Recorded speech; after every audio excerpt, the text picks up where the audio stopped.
Picture this for a second. You are scanning a stretch of rugged coastline along the southern rim of the Persian Gulf that looks from high-altitude satellite reconnaissance like nothing more than hundreds of miles of empty rock, sheer salt domes, and barren granite cliff faces. No surface naval docks, no visible radar domes, no barracks, no surface missile pads, just the exact kind of desolate, sun-baked terrain that standard automated target recognition algorithms would flag as low priority and pass over without a second thought. Then, without a single electronic emission or radio transmission to give away what is happening, a massive section of that solid cliff face shifts backward on heavy hydraulic tracks. Within 90 seconds, a dozen stealth-painted fast-attack missile craft emerge directly from the mouth of the rock, hit open water at 40 knots, and vanish into the congested commercial shipping lanes of the Strait of Hormuz. By the time an overhead maritime patrol aircraft could even attempt to lock a radar tracking solution or alert a carrier strike group, the coastal bay is completely clear, and the heavy concrete blast doors have already sealed shut, blending seamlessly back into the surrounding rock. That is not a hypothetical scene from a Hollywood military thriller. That is an established, combat-tested doctrine of asymmetric coastal warfare. Over recent weeks, it became one of the central operational headaches for coalition campaign planners operating in the region. Because recently, defense officials confirmed the combat employment of specialized 5,000-pound deep penetration bunker buster munitions, specifically engineered to defeat these exact subterranean sea cave hideouts and deeply buried missile vaults.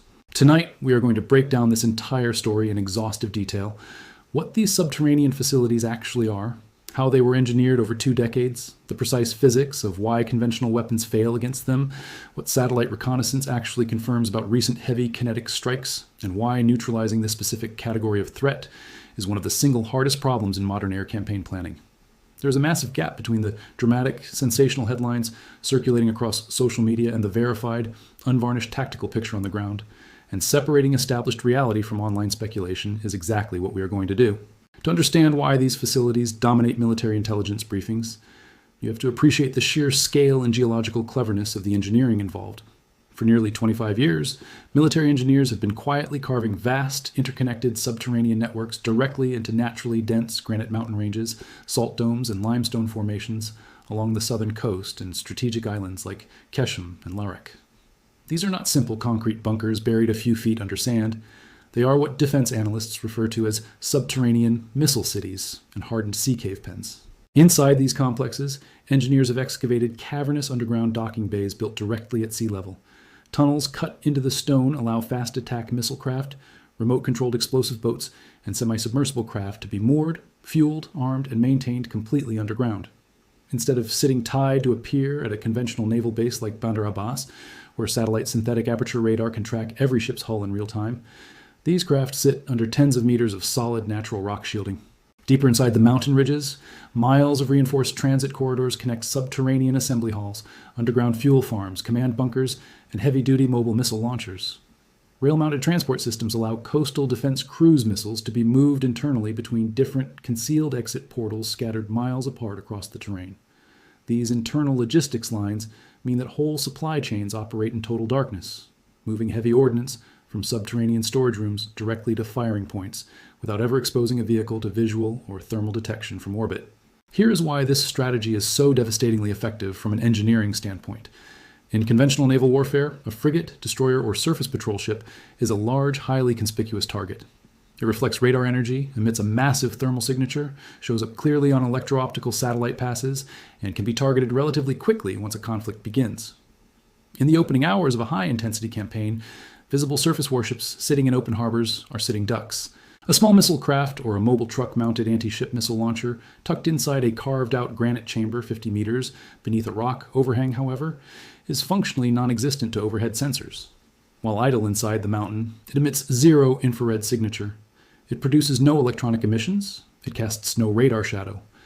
Unless an intelligence agency already possesses ultra-precise human intelligence, pointing to the exact GPS coordinates of an entrance, standard surveillance imagery cannot distinguish an active underground base from ordinary cliff face. Now, let me address what has actually transpired over recent days, because separating confirmed intelligence from internet hyperbole is critical if you want an accurate picture of how air campaigns unfold. Official defense notifications and independent intelligence assessments confirmed that heavy strike packages dropped 5,000-pound class precision-guided penetrator munitions against hardened coastal missile positions, subterranean storage corridors, and supporting surveillance infrastructure surrounding strategic maritime choke points. The confirmed data indicates that these strike packages targeted the critical perimeter infrastructure that enables these underground bases to function. This includes surface-mounted early warning radars, coastal electro-optical tracking stations, high-frequency communications relays, external ventilation shafts, and primary road access points leading to the tunnel mouths. By targeting the electrical grids, communications nodes, and fuel pipelines feeding these subterranean facilities, air campaigns aim to sever the internal systems from the outside world. Striking this perimeter network is operationally vital. If you destroy the external radar masts and data link towers, a missile boat or mobile launcher emerging from a sea cave is launching essentially blind, stripped of the offboard targeting data required to hit distant maritime targets. Without target queuing from coastal radar networks or drone surveillance feeds, these fast craft are forced to rely on their own organic radar systems, which instantly gives away their position to enemy electronic warfare aircraft the second they transmit. However, I want to highlight a major misconception that is being stated with total confidence across many online channels.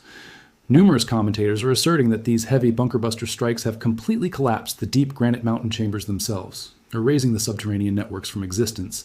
These dramatic assertions make for viral clips and eye-catching thumbnails, but they completely ignore how underground rock mechanics and military bunker architecture actually work. What the available, independently reviewable satellite imagery actually demonstrates is extensive damage to surface entryways, heavy cratering around tunnel mouths, destroyed external support depots, and sealed ventilation grates, not a verified total collapse of deep, granite-shielded underground vaults. Degrading the external logistics and blinding the sensor grid is real, confirmed, and highly consequential. Asserting that 100-foot deep subterranean granite chambers have been utterly pulverized is speculating far beyond what verified reconnaissance data supports. Understanding that difference is the line between sober military analysis and sensationalized internet drama. To understand why these subterranean sites present such an extraordinary tactical challenge, you have to look at the underlying physics of kinetic targeting. Hardened facilities carved into solid stone represent the absolute apex of defensive survivability. You're not dealing with a brick wall or a reinforced concrete roof that crumbles under the blast pressure of a standard 2,000-pound joint direct attack munition, JDAM. You're dealing with tens of meters of dense natural rock acting as a natural armor plate. Standard high explosive bombs detonate on or near impact. The explosion creates a massive surface shock wave in a shallow crater, but nearly all of the explosive energy dissipates outward into the open air, leaving deep underground structures beneath completely unharmed. Even surface explosions occurring directly above a subterranean corridor rarely transfer enough energy through dozens of meters of granite to cause a structural collapse inside the mountain chambers below. To reach stone-shielded targets, weapons engineers designed specialized deep burial weapons, such as the GBU-72 Advanced 5K Penetrator, A5K. Weighing approximately 5,000 pounds, the GBU-72 pairs a heavy BLU-138 penetrator casing made of dense, high-strength steel alloy with a modified GPS-INS JDAM tail kit and specialized lattice steering fins. These lattice fins allow the bomb to maintain precise angle of entry stability during high-altitude release, ensuring the heavy steel nose hits the rock target at the absolute optimal angle to prevent the casing from ricocheting or snapping on impact. The weapon is engineered to survive the terrifying kinetic deceleration of impacting solid rock or reinforced concrete at near supersonic speeds without shattering. Its smart, delayed action fuse counts subterranean voids or measures deceleration forces, ensuring the warhead does not detonate until it has bored deep into the internal chamber of the facility. Once inside the underground vault, the warhead releases intense blast pressure and high thermal heat within a confined space, causing devastating internal destruction even if the mountain above remains completely intact. However, modern subterranean defense engineering explicitly accounts for bunker busters. These complexes are built with heavy steel blast doors, S-curve shock absorption corridors, and expansive internal expansion chambers designed to redirect and vent blast overpressure away from ammunition vaults. If a penetrator strikes an outer access tunnel, heavy blast doors automatically seal, isolating the explosion to a single segment while protecting the personnel, boats, and missiles sheltered deeper within the mountain.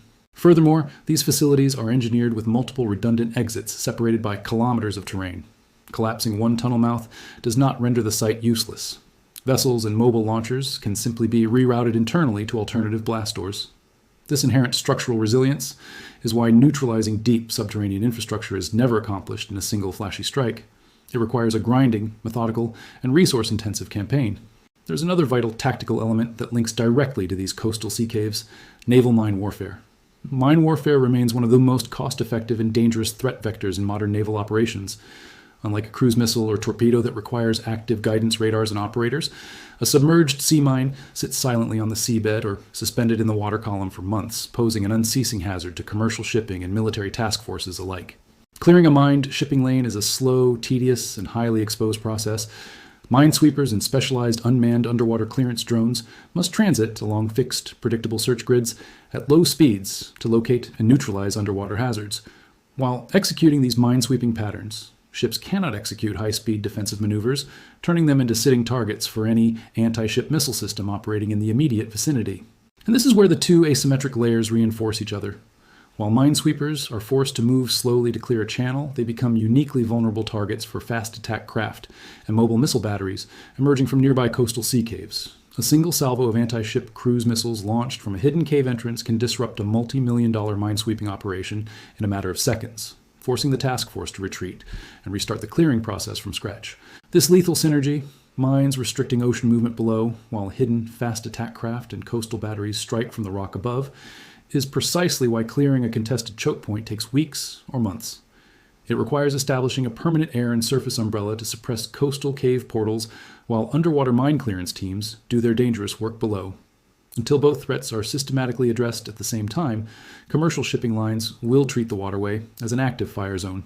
When you stand back and look at the macro picture, what we are observing is a textbook contest between high-technology air power and deeply entrenched asymmetric infrastructure. Subterranean sea caves and mountain missile cities were built over decades specifically to survive sustained air bombardment and force a larger military opponent into a protracted, costly war of attrition. The entire strategic objective of building deep underground bases is to outlast the operational momentum and political patience of a far more powerful conventional air force.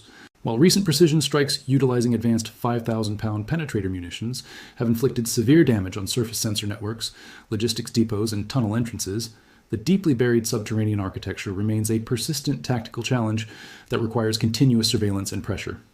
As long as the internal mountain chambers remain intact and secondary exit portals stay functional, the potential for asymmetric surprise strikes out of the coastline will continue to linger over the region.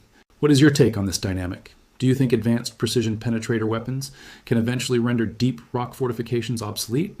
Or does naturally hardened terrain always retain a lasting advantage against air power? Let me know your thoughts in the comments below. If you value detailed, verified military analysis over dramatic headlines, make sure to hit subscribe and turn on notifications. Thanks for watching, and we'll see you in the next breakdown.